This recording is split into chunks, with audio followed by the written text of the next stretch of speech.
nossa querida Fernanda Manzano, que é economista sênior, economista master, que nos prestigia sempre aqui às quartas-feiras. Bom dia, obrigado pela gentileza da participação, Fernanda. Bom dia, Chico, bom dia a todos que estão acompanhando. Mais uma vez, uma grande satisfação estar aqui com você. Muito bom tê-la aqui. Fernanda, estávamos falando aqui com o Boechat, e você deve ter acompanhado, sobre a movimentação aqui do nosso mercado interno, as notícias políticas, o cenário político. Nós tivemos ontem já amplamente divulgado o encontro de Flávio Bolsonaro com o presidente americano Donald Trump, mas hoje é um dia importante em Brasília. PEC 6x1, votação, ela pode ser levada a plenário, tem a PLP dos combustíveis, as discussões sobre a possível elevação do teto da MEI, com impactos, claro, esse ano e o ano que vem aí nas contas do governo. Bom dia, obrigado pela gentileza, vamos dar uma lida em todo esse movimento, todo esse noticiário. Sem dúvida, Chico, a gente vê que tem algumas pressões, principalmente quando a gente olha do lado fiscal, dos gastos do governo. Então, por um lado, a gente observa a questão dos combustíveis, do subsídio que tem aí para os combustíveis, e isso tem gerado pressões nos gastos públicos, mais precisamente quando a gente está falando de arrecadação. Os dados recentes, inclusive, são dados do Ministério da Economia aqui do Brasil, que esse subsídio deixa aí a arrecadação em 3 bilhões por mês, quando a gente olha para o subsídio tanto para a gasolina quanto também para o diesel. Então, o que a gente tem visto nesse momento? Alternativas para compensar esse subsídio, que está acontecendo para não pressionar ainda mais o preço dos combustíveis que chega ao consumidor e isso, obviamente, impacta na inflação. Então, a gente tem dados aí hoje de dívida pública brasileira e na semana que vem de arrecadação. Então, o mercado, nesse momento, está bastante sensível a essas informações, porque atualmente aí o que a gente vê que realmente se tem ainda gastos e a arrecadação tem diminuído, sem dúvida isso impacta principalmente na curva de juros, olhando os vértices mais longos. Pois é, veja só, ontem nós tivemos aí dados importantes, as transações de conta corrente do setor externo, nós tivemos um déficit de 1,8 bilhão de dólares, um consenso aí era de 150 milhões de dólares, portanto um número bem expressivo aí em relação aos números esperados. E também o IED também trouxe aí um número melhor que o esperado, investimento estrangeiro direto, portanto tudo isso, Fernanda, vai formando preço também nessa leitura que você falou em relação aos níveis dos problemas, preocupações fiscais aqui no Brasil. Exatamente, Chico.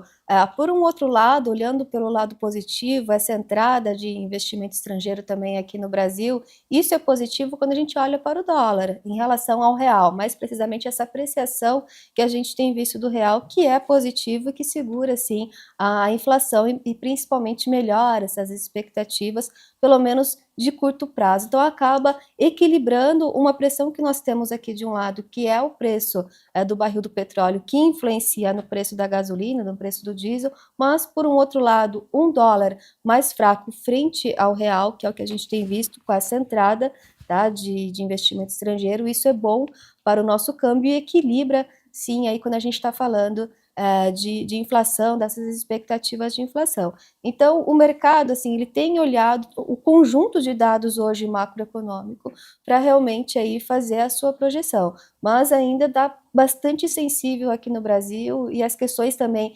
internacionais, a questão da guerra e também olhando os Estados Unidos, a gente tem visto ali treasuries também bastante elevadas e pode ser que o mercado continue precificando essas treasuries, esses juros dos títulos públicos americanos ainda que ficarão altos, e isso também beneficia países emergentes como aqui o Brasil. Então a gente já tem observado isso, acredito que quando o pessoal fala assim, mas está no preço, mas eu penso que ainda a gente tem alguns meses ainda que podem ser positivos aí de entrada aqui no Brasil. Pois é, e completando as informações, eu falei da transação de conta corrente, que apresentou um déficit de 1,8 bilhão de dólares, agora em maio, nós tivemos também o IED, 8,9 bilhões de dólares positivo, também mantendo aí um considerado patamar robusto. E outro dado bastante importante, além do IED, e também, ou IDP, como preferirem, as transações de conta corrente. Nós tivemos a balança comercial também superavitária, superávit bastante forte, robusto, de 9,7 bilhões de dólares, reflexo aí das exportações de 34,3 bilhões de dólares e as importações em torno de 24,6 bilhões, portanto, olha só, transações de conta corrente, balança comercial e o IED ou IDP. Deixa eu atualizá-los em relação agora, Fernanda, falamos aí, vou perguntar para você do Boletim Focus também daqui a pouquinho, com as projeções acima aí do esperado e já mais uma semana com números aí elevados, IPCA acima de 5%, 5,04%. Antes disso, queria só atualizar, o IBGE divulgou o IPCA 15, agora de maio, portanto, ele veio em 0,62%, de 0,89% do mês anterior, ele desacelerou, mas ele veio acima do consenso, acima do esperado, que girava em torno de mais 0,55%, 0,56%. E na base mensal anualizada, ele subiu 4,64%, de 4,37%, ele subiu, se acelerou, olha, passou dos 4,5%, o consenso era 4%, ou seria 4,59%. Então, ano a ano, 4,64%, e na base mensal ele se desacelerou de 0,89% para 0,62%, IPCA 15, considerado aí uma prévia da inflação oficial. E olha só, nós já tivemos uma virada aqui do mercado. Os juros que começaram, melhor dizendo, abrindo com pequenas altas, pequenas margens acima dos ajustes de ontem, do 27 até o 37, passaram a cair um pouquinho também, muito próximos dos ajustes, um pouco para cima, um pouco para baixo. Quem descolou rapidamente foi o índice futuro com 0,5% de alta, 178.500 pontos, e o dólar estável, caiu um pouquinho abaixo de 5,04, já sobe um pouquinho acima de 5,04, Fernanda. Vamos lá, Chico, eu estou aqui já com os dados abertos aqui no site do IBGE, já estava pesquisando Ótimo. Aqui para ver. Sempre rápida, Solerte. E aqui a gente já vê que era o esperado também, falando aí do grupo de alimentação, que realmente impactou em 0,30, então teve uma alta de 1,38, ou seja, é um grupo que mais um mês aí consecutivo a gente vê com pressões inflacionárias, lembrando que o IPCA 15 ele está pegando somente as 2 primeiras semanas agora de maio, mas já é uma prévia para o IPCA, para a inflação cheia, quando a gente olha para o mês todo. Então, possivelmente a gente tem esses impactos, e também olhando aqui para a habitação, que também contribuiu aí de forma positiva. Por um outro lado, o setor de transportes, ele foi o único grupo aqui com resultado negativo, o que é bom. Então, o que a gente vê? Que a gasolina, os combustíveis que impactam esse grupo de transporte, a gente talvez já ficou para trás aí essa pressão inflacionária, o que é positivo. Então, a gente vê também aqui já na curva de juros, principalmente os vértices mais curtos, que o mercado aí pelo menos reagiu de forma positiva a esses dados. Então, de forma geral, aqui a gente vê um IPCA aqui dentro do esperado, claro, que está acima da meta de inflação, sim, que é o limite da meta hoje de 4,5%, mas essas pressões, falando aí da guerra, que obviamente que não é nada, algo que a gente controla aqui, mas pode ser aí que a gente já falava, que eram pressões pontuais e não exatamente aquelas pressões estruturais, e o mercado aí reage positivamente. A gente vê que ficou para trás essa pressão inflacionária de combustíveis.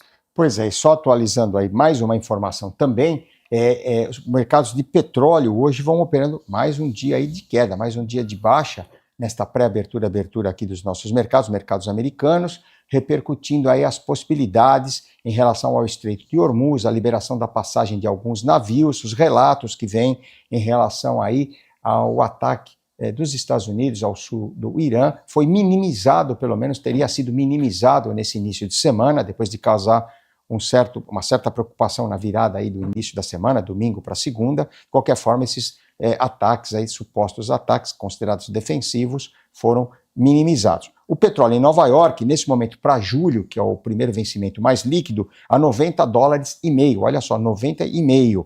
Ele nesse momento vai operando aí com queda de 3,70%, enquanto que em Londres, o Brent negociado para agosto, já roteamos a rolagem do julho para agosto lá, a $94,10, $94,20, caindo 2,6%, 2,7%. Então o petróleo vai caindo 3,6%, 3,7% em Nova York e 2,6%, 2,7% em Londres. E isso vai trazendo aí, claro, uma leitura melhor para o movimento dos mercados americanos, que trabalham muito com essa possibilidade do impacto do preço da commodity na economia lá nos Estados Unidos. E como é que você está vendo também essa queda do petróleo, ainda com narrativas bem contraditórias em relação ao Estreito de Hormuz, um possível acordo lá, Irã e Estados Unidos, Israel voltou a atacar o Líbano, enfim, o Hezbollah, ainda está tudo meio complicado, mas de qualquer forma o mercado está mais otimista, Fernanda. Sim, a gente tem observado também nos Estados Unidos, sem dúvida, que essas pressões inflacionárias advinda aí quando a gente olha para a guerra e as pressões no preço do barril do petróleo tem minimizado. Então, de forma geral, que o mercado começava a precificar olhando para Estados Unidos mais uma alta de juros, pode ser aí que a gente continue com manutenção, pelo menos aí até o terceiro trimestre do ano. E isso também diminui as pressões das treasuries, quando a gente olha de 10 anos, de 30 anos. Que caíram, estão caindo já desde o final de semana, começo dessa semana. Ontem os treasuries subiram, os juros caíram e hoje nós já passamos aqui nova queda também dos rendimentos. Exatamente. Então isso é positivo porque hoje, qual que é a questão que muito se fala nos Estados Unidos? As treasuries com esses patamares, que são patamares altos quando a gente olha aí nos últimos 20 anos para Estados Unidos. E mesmo assim a gente vê as bolsas, principalmente tecnologia, que precisa de juros mais baixos, obviamente, são empresas de crescimento, também batendo recordes. A gente vê aí os resultados das empresas. Então, por que a gente tem essa correlação que está até positiva, ou seja, juros altos e também ativos de risco também subindo? É porque o mercado, a princípio, pode estar precificando que esses juros ficarão nesses patamares por um tempo maior. Então, o mercado hoje tem olhado o quê? Que as empresas têm gerado resultados positivos e principalmente o efeito da produtividade que advém da inteligência artificial. Então, isso tem feito preço quando a gente olha para as bolsas americanas, mas é importante, até quando? Porque os juros continuam altos. Então, alguns e dirigentes do Fed também mencionando que a possibilidade da manutenção desses juros e até uma possível alta, portanto, o impacto dos preços do petróleo não é uma coisa que, se normalizado lá o Estreito de Hormuz, ele vai trazer um efeito, digamos assim, imediato para a economia americana. Exatamente, Chico. Então, hoje, o mercado ele tem olhado muito mais o que os resultados das empresas e a economia americana. A gente viu o PIB divulgado também e a economia continua crescendo. O ponto é que como que a economia tem reagido e absorvido esses preços mais altos até o momento.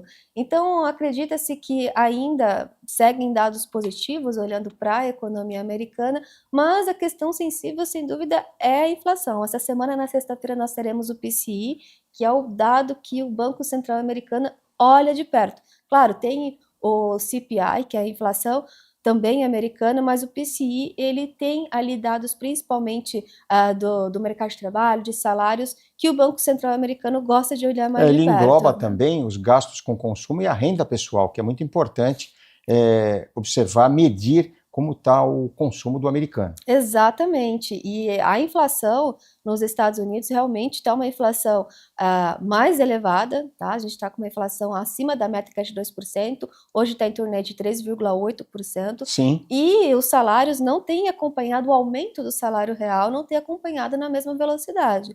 Então isso o Banco Central também ele vai olhar, porque se a gente observar que a inflação também continua pegando nos Estados Unidos, ela está pressionando, mas o mercado de trabalho ele começa a desacelerar, pode ser que realmente não tenha altas, né? Mas aí a gente fica num cenário um pouco sensível. Mas de forma geral, eu acredito que a gente pode ter aí um alívio quando a gente olha para essas treasuries de 10 anos, de 30 anos, o que é positivo. 30 anos impacta muito o setor imobiliário nos Estados Unidos. Perfeitamente. Até para ter uma ideia, Chico. Os mortgages.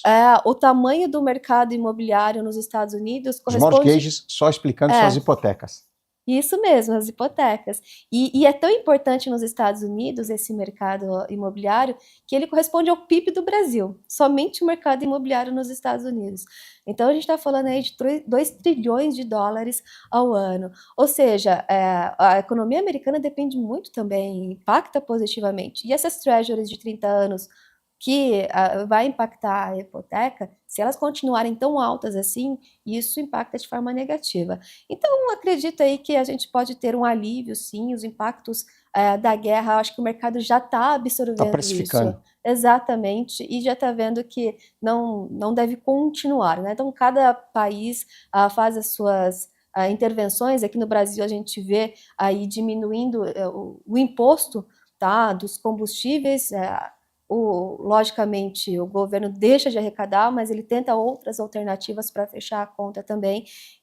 Mas, de forma geral, o mercado ainda não quer precificar que os juros vão ficar mais baixos, né? Tanto aqui no Brasil quanto também nos Estados Unidos. Exato. Eu fiz um levantamento no final da semana e até fizemos uma matéria que foi publicada aqui no portal da nossa BMC News. Sempre convido todos vocês a acessarem o portal, porque tem matérias, tem informações, tem notícias muito legais, reportagens sobre uma coisa que incomoda demais, Fernanda, o americano, de uma maneira em geral, o consumidor americano, o preço do combustível. O preço médio do galão nos Estados Unidos esteve em 4 dólares e 56 aí na virada da semana. E na Califórnia, algumas cidades, alguns locais da Califórnia, costa oeste americana, em 6 dólares e 14 chegou a bater o preço do galão. Ou seja, isso vai trazer, ou já tem trazido, um desconforto bastante grande, porque, lógico, vai impactando de uma maneira em geral e, lógico, nos preços dos alimentos, nos preços da energia, de uma maneira em geral, o americano vai sentindo isso, e isso traz uma leitura preocupante e negativa em relação a essa movimentação atual, principalmente o cenário político lá nos Estados Unidos. Perfeito, Chico. Lembrando que esse ano nos Estados Unidos nós teremos as eleições locais. Midterms. Então, exatamente, isso daí é importante, diminui, obviamente, a popularidade aí de políticos. O consumidor, ele sente, tá? O político, ele sempre está olhando duas coisas que ele sabe que o consumidor ele vai estar insatisfeito, que é inflação e desemprego. Então, não adianta, por mais que o consumidor não seja economista, ele sabe que está mais caro. E os combustíveis hoje a esse preço, o que acontece? Ele deixa de consumir outras coisas, né? Que a gente chama de consumo discricionário, aquele consumo que realmente não é essencial, mas isso diminui sim aí o bem-estar da população. Então, é importante a gente acompanhar de perto nos Estados Unidos todo esse impacto, que já deve também, a gente pode observar inclusive isso na sexta-feira no PCI, quando a gente olhar esse consumo, se tem diminuído o consumo para lazer, quando a gente olha, né, o consumo discricionário, o varejo, tá? Porque o consumidor precisa direcionar um recurso maior hoje para combustíveis. Perfeito. E olha, apesar de toda essa movimentação em relação aos preços do combustível, preço dos alimentos, os preços de energia, os resultados das empresas de tecnologia, semicondutores, chips, são expressivos. Ontem, a Micron Technologies ultrapassou $1 trilhão de valor de mercado pela primeira vez. As suas ações fecharam com mais 19,3%, um ágio, uma correção aí de 19,3%, o que elevou o preço das ações a 895 dólares,96. Os mercados americanos deram uma estabilizada. Muita atenção aqui, pré-abertura, nós estamos com a bolsa subindo, 0,5% de alta no índice, 0,18% de alta para o mercado de câmbio, e os juros que subiam um pouquinho na abertura passaram a cair um pouquinho, caindo mais aqui no miolo da curva. O mini Dow Jones, nesse momento, virou negativo em 0,07%. O mini S&P sobe 0,15% e o mini Nasdaq e o Nasdaqinho 0,65% de alta. Atenção, então, só a virada nesse momento da movimentação do mini Dow Jones. Fernanda, para terminar a sua participação e agradecer demais a sua gentileza de estar aqui presente aqui conosco, uma pitadinha aí, uma palhinha sobre esse cenário eleitoral aqui no Brasil, como é que você vê como economista. Ontem Flávio Bolsonaro se encontrou com o presidente americano e agora essas expectativas aí com Ronaldo Caiado, Zema, enfim, como é que você vê também as pesquisas eleitorais? Eu acredito que ainda não é um cenário decidido aqui no Brasil de qual candidato vai ganhar. A gente vê ainda Muito tempo, né? exatamente uma polarização, apesar que a gente tem observado aí alguns ruídos, algumas questões, mas a gente vê que não só no Brasil, mas no mundo, a direita tem ganhado espaço. Então, o Brasil ele vai seguindo aí um fluxo. Penso que o mercado, a gente viu quando aconteceu ali a gravação, o diálogo do Flávio Bolsonaro com o Vorcaro, o que impactou? Impactou Petrobras de forma negativa, impacta dólar também, que o real acaba depreciando em relação ao dólar, mas a gente vê que isso foi pontual, os fundamentos continuaram, então a gente vê novamente o real se apreciando depois.